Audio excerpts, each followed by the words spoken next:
Power playback. And we are live. NBA Live Before Lock, Stokastic.com. Game 4 of the NBA Finals. The Indiana Pacers up 2-1, and we are here to break it down today to see, do we get to 2-2 heading back to Oklahoma City, or do the Indiana Pacers put their foots on the throat of the Thunder?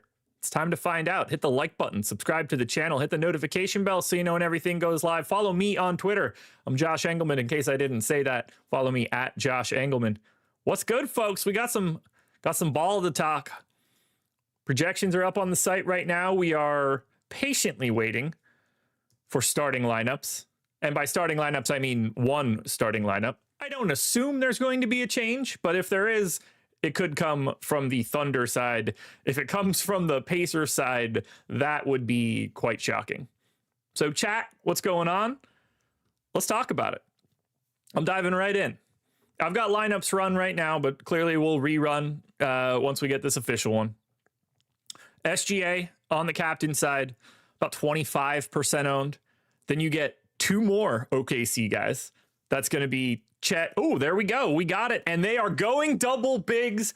We've got new lineups for the series. Chet Holmgren and Isaiah Hartenstein getting the start. We've got SGA, Dort, J-Dub, Chet, and Isaiah Hartenstein. We got something new to talk about, everybody, which means, unfortunately, I am making that update while we're live. So we need to pay attention. It's going to take a couple minutes. We need to see how this is impacting the betting markets. Clearly, we're going to need to give a little bit of a bump to Isaiah Hartenstein. Clearly, we're going to need to give a little bit of a knock to Case and Wallace, but here we are. Here we are. If you think Nembhard has been trash, you have not been turning the TV on during this series. Wow, we're getting the double bigs. I was early to this. Let's be very clear here. All right, I've got the model up right now, so I'm ready to go. I'm going to talk through everything that I'm doing on the back end. You guys can't see this. I'll leave it up on the ownership screen for right now, but I'm going to talk through it as I'm doing it. We immediately have to assume some of the Case and Wallace minutes are going to go to Isaiah Hartenstein. How many of those minutes? Tricky question, if I'm being honest. But I'm immediately just taking 2 minutes right out of the gate. But this is going to take a little bit of reaction. Josh Gillum says he doesn't like this for OKC. I love it. I really do. And I love it. I've talked a bit about it throughout this series so far. Zach Walsh, we're on the same page then. For DFS, yes. Yeah, so I disagree that their spacing is bad. SGA is going to shoot threes, and they're not going to leave him do it. Dort's going to shoot threes. They're not going to leave him do it. J-Dub's going to do the same. Chet's going to do the same. It's just one non-shooter. I love it for the rebounding potential. I love it for the defense, obviously. But the biggest takeaway for me here is that I want to get Isaiah Hartenstein into Miles Turner as much as possible. I think that's a perfect opportunity to try to take a bite out of the Pacers today. Because Chet doesn't have the physicality to draw him into fouls. Isaiah Hartenstein does. And I'm hoping that that is the goal here. Because the more you can get Miles Turner off the floor, the better off you're going to be in terms of trying to get good looks offensively. Sure, he's shooting 27% for three, but like, we don't believe that's his talent. So where, oh, where do we end up going here? Actually, let's get the OddsShopper tool pulled up. I'm going to give this like 3 or 4 minutes before I just make a push. I want to see if there's any reaction to our live odds screen, but I'll get this up as quickly as I possibly can. Let's take a look and see what we've got here. Because obviously this stuff is going to be in flux a bit. So if you, by the way, if you guys see anything, if you see any books that have updated the prop lines for these guys, because they're obviously going to get taken down and put back up, or at least I would imagine that's happening right now. No, Isaiah Hartenstein props, at least on the sites that I'm looking at, are up and not changing in the way that I would have expected. Hartenstein rebound prop that I'm looking at right now, because I think that's the easiest barometer here. We've seen DK sitting at 7.5 with a little bit of juice to the under. FanDuel sitting at 6.5, a little bit of juice to the over. So leading me to believe we're going to stabilize somewhere in that 7 range. Maybe this is not the biggest minutes impact we would typically expect.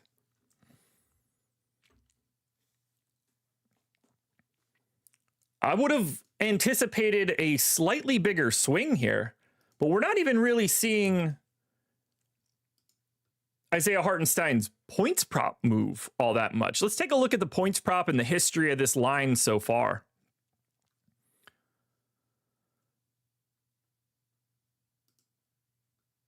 So if we take a look here, yeah, this is not moving the way that I would have expected. Where did 9.5 get hung? Where is that hiding? STN Sports, cool bet. Yeah, that's not exactly what I'm looking for. So far, I'm not entirely sure that this is moving. It's also possible that this was priced in a bit, and that's why we're seeing very little change. So I'm feeling pretty comfortable making a small, and it's going to be significant. Every little minute matters here. This is not moving the way that we would have expected. Rebound prop that I'm looking at right now is sitting at 6.5 juice to the over. Yeah, I'm going to push what I have right now. Ultimately, I took 2 minutes away from Case and Wallace and gave them to Isaiah Hartenstein. And I feel pretty good there. So I'm going to get that pushed right now and get this up so that everybody at Stokastic.com can update their lineups, because not only do you guys want to do that, but I need to do it too. Hit the like button for the live updates for the big change. Once I push this out and we get all of this stuff updated on the site, we could dig into what it looks like now, given the fact that clearly Isaiah Hartenstein has just become a better play than he was 10 minutes ago. And at least, from a fantasy points projection standpoint, ownership is a different question. And then Case and Wallace is a slightly worse play than he was before. All right, projections are already pushed. Only thing I have to do now is push ownership, which I will probably do twice, simply because we're going to need data coming in.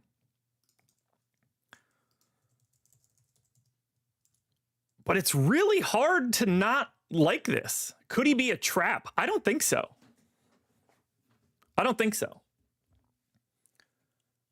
Ultimately, we need to remember what this really is. And it's just another really good basketball player for the Oklahoma City Thunder stepping into the starting lineup. Like, when push comes to shove, Isaiah Hartenstein is a better basketball player than Case and Wallace. To me, this is an upgrade. I think this makes OKC better than they were 5 minutes ago. We'll see what the impact actually ends up being here. But this is pushing right now. Ownership should be up on the site, I'd say, within the next minute, at which point I'm going to run a sim and we're going to find out what this actually means for the slate. But as I see it, prior to this, we were looking at Isaiah Hartenstein at 29% ownership. We were looking at Case and Wallace at 30. I got to assume this turns into like 35 and 25, something along those lines. John C., I think that's possible, but it is not supported at all in the betting markets. They are not reacting really in any way. I'm not seeing the rebounding lines move. I'm not seeing the points props move. I'm admittedly a little surprised by that. But we'll see what it actually means.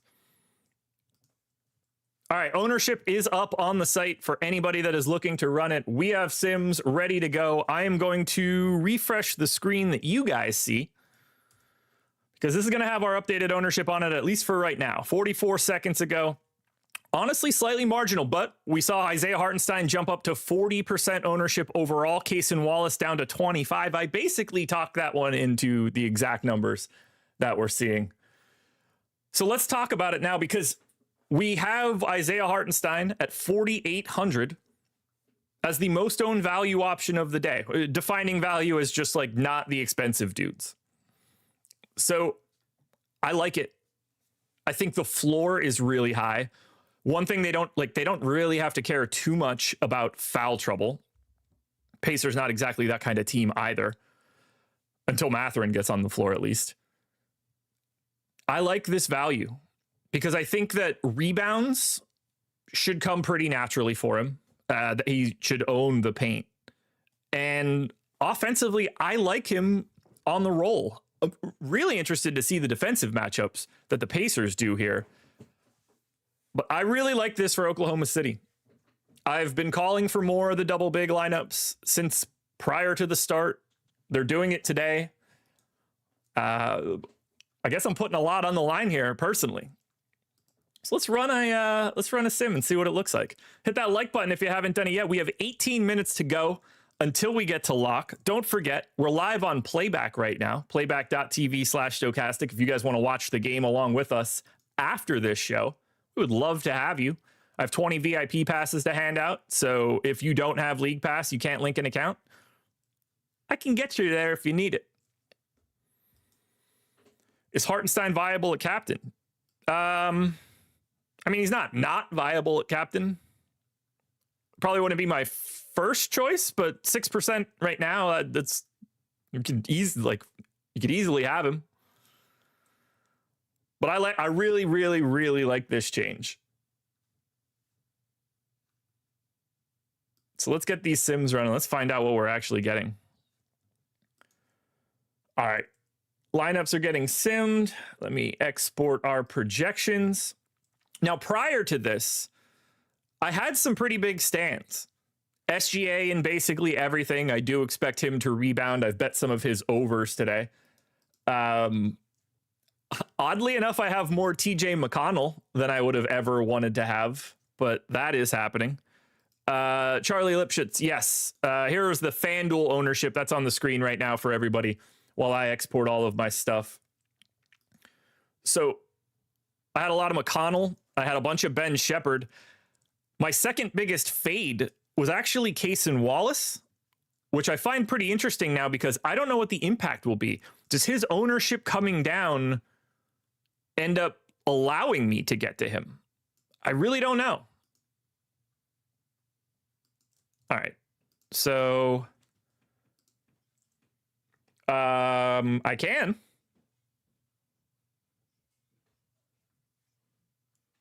I know, that's Playback, man. Playback gets OddsShopper.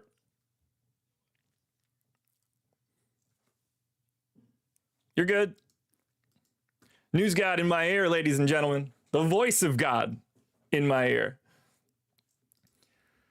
So FanDuel is up on the screen right now on the for the ownership side. Way more Shea ownership at the MVP spot. 40%. Then you're getting J-Dub. Then you're actually getting Halliburton, which is a very different dynamic than on DraftKings, where you're getting Chet with some relatively heavy ownership in the captain spot. I am very excited for this slate now. I love this change. I'm so pumped to watch the game now. This is going to be great. All right, lineups are being simmed. Guys, hit me with your questions at this point. That's what I'm looking for now, because we can talk through a lot of this. Jay, yes, Isaiah Hartenstein is starting, but at least from a betting market perspective, it doesn't seem like anybody cares. I personally have a lot of interest in betting some of these Hartenstein overs since the lines aren't moving, but you know, your mileage may vary. I definitely have a sneeze on deck that I'm hoping comes out of my nose shortly because it's tickling. And this is a big schnoz, everybody. Those are big sneezes. I can't get it. It's just trapped right in the front of my face. That's the most annoying feeling in the world. What does the double big do for Obi Toppin minutes? We seem to be getting that a lot. Nothing. They don't have a choice. Indiana doesn't have extra buttons to press. Obi Toppin's just going to be out there one way or the other because they can't do anything else.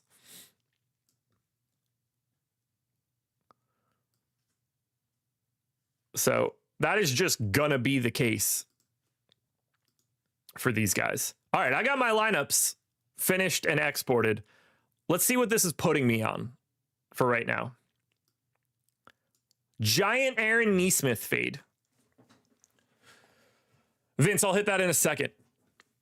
Yeah, giant Nesmith fade. I have more of TJ McConnell than I would like. A little light on Dort. I am now still light on Case and Wallace. Not really much of an impact to me on Hartenstein. Basically right around the field at the captain, right around the field at utility. So nothing too crazy here. I haven't had a huge impact.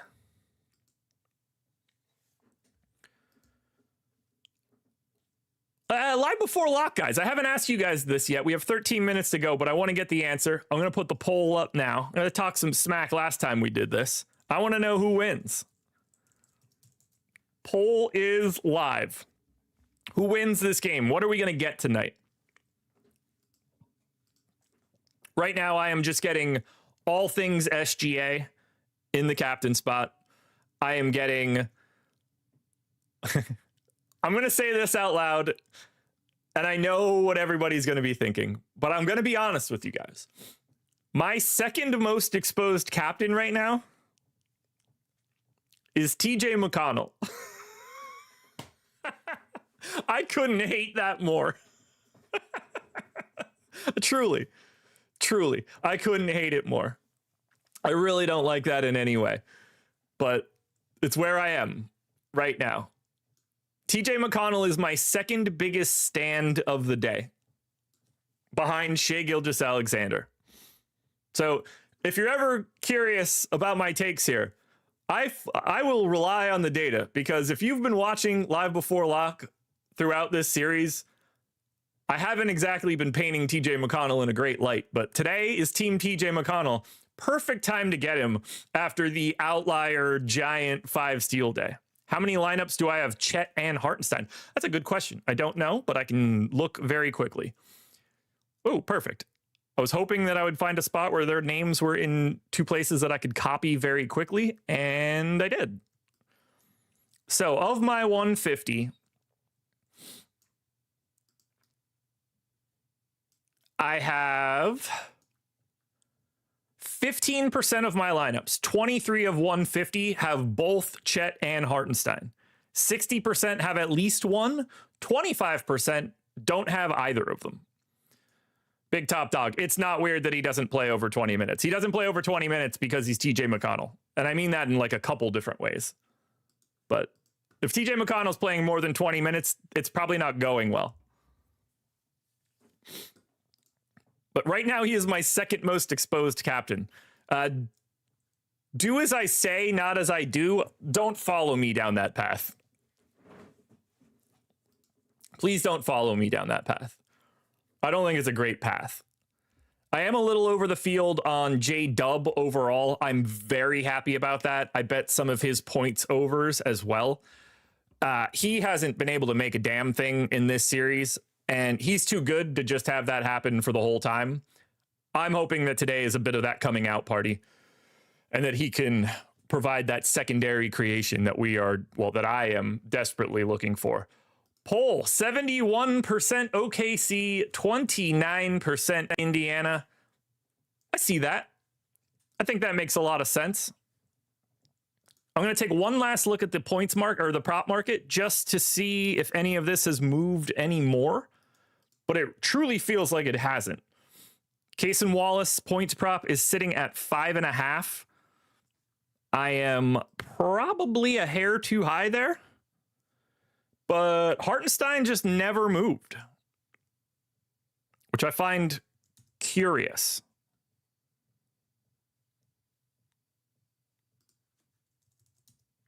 So I'm going to push one last update. Not that this is a major change, so if you're building, don't freak out, but that Cason Wallace points prop needed to come down a hair. Watch Cason Wallace be the dude off the bench. That's just going to happen now, isn't it? Feels like that is inevitable. I don't know about you guys, but that really does feel inevitable.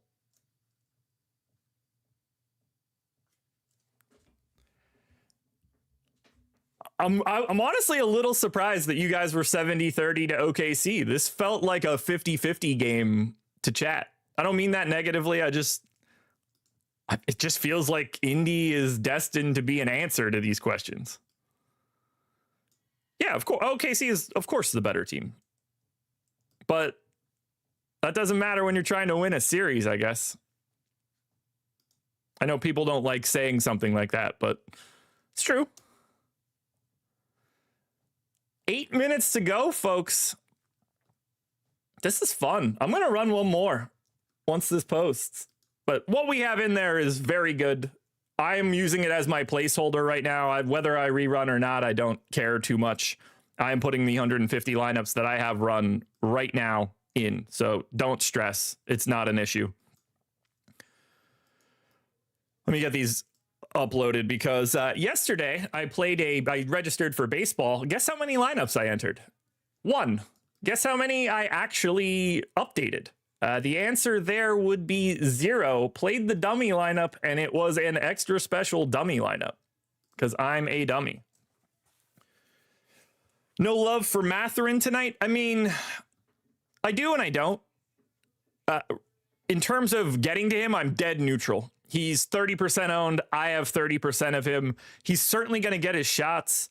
It's probably a good thing that he might be less likely to see the double bigs, just less rim protection at that point. But look, the opportunity for Mathurin, the opportunity for Obi Toppin, that stuff's not going anywhere. It's all about whether the shots fall. And honestly, more than anything, a lot of this is specifically about what are the changes that Mark Daigneault makes today to try to change up everything that Indy threw at them in game 3. The pressure to Shea, the denial of the ball so that he is not initiating the offense, the blitzes that they started to throw at him at game 3. Daigneault needed to get in the lab for the past 48 hours. We're about to find out what that looks like, but apparently he came out of the lab thinking we're going double bigs. I am of the opinion that he made the right decision. We shall see. What am I missing so far, guys? What do you want me to touch on? What have I missed? What do you have questions for? If they're 1v1s and 2v2s, you guys can go ahead and hold on to those or go to the player compare tool at Stokastic.com where you will have much better results in figuring out the answers to those 1v1s and 2v2s. But for now, we are ready to break this bad boy down for the final time for game 4. What do you guys want to know? Dort is going forgotten. It's not that he's forgotten. It's more like he's just you know exactly what you're getting from him, but you don't necessarily know. Like, he's just going to get a couple open look threes. Oh, Vince, I got to hit on that. I have no interest in Thomas Bryant whatsoever. Apologies for missing that. I have no interest in Thomas Bryant at all today. If he ends up being the guy, that's great. I think he's more likely to barely play than play any sort of significant minutes. It doesn't go well when he's out there. He's not that good to begin with, and they seem to be phasing him out a little bit more. If you really break down these matchups, the teams are pretty even. They're not. If you really break down these matchups, Oklahoma City is significantly better than the Indiana Pacers. That is the reason why they're 6-point favorites in Indiana. If that were a different thought, there would be a staggering amount of money being bet on the Indiana Pacers to move that line, and that is not happening. All right. Did that make any impact to my exposures? I got a little bit more Aaron Wiggins and Isaiah Joe now. Not ideal, but I can handle that. Still, my biggest takeaway is that no matter what I do today, Aaron Nesmith is not in a lot of my lineups. That, I think, is the thing I'm noticing most here. 3.5 minutes to go. If you guys don't have your lineups in yet, what are you waiting for? Do that. And if you are thinking, well, I don't need to put my lineups in just yet, that's not true. You absolutely do. Because if you don't, you're going to be in some trouble. You're going to end up being me. And let me tell you what, you don't want to be me when it comes to not putting your lineups in. The refs will keep this close. I mean, I don't think about basketball like that, and you shouldn't either. All that's going to do is make you think about things that aren't real. Toppin or McConnell? My mind says Toppin. My exposures say McConnell.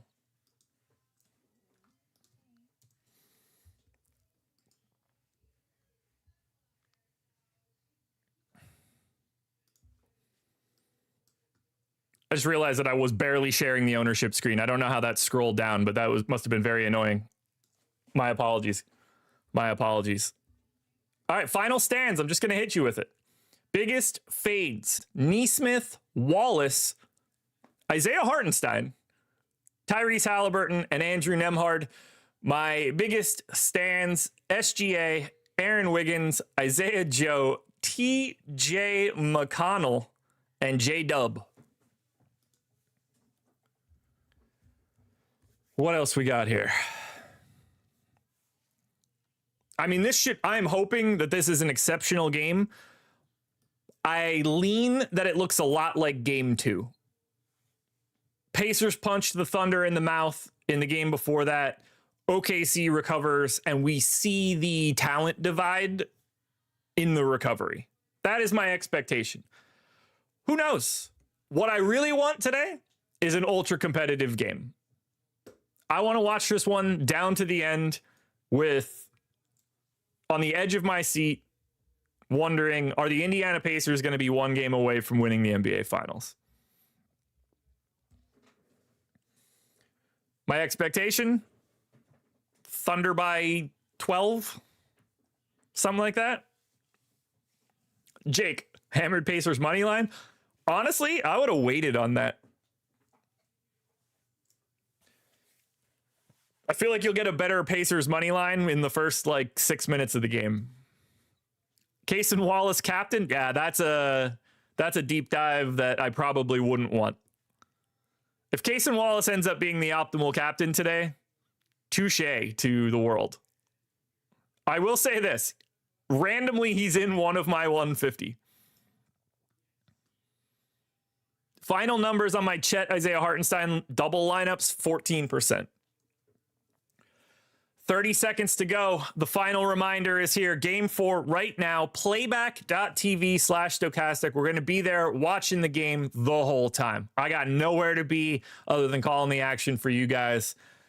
And then no basketball this weekend. Regardless of the outcome of today, we are back again on Monday for Game 5 in Oklahoma City. Let's enjoy this one, everybody. 8 seconds to go. Hit that upload CSV button. Join me on Playback right now. I'll see you guys there. Make sure you're watching the perfect lineup on the Stokastic YouTube channel. I'll talk to you guys later. Peace.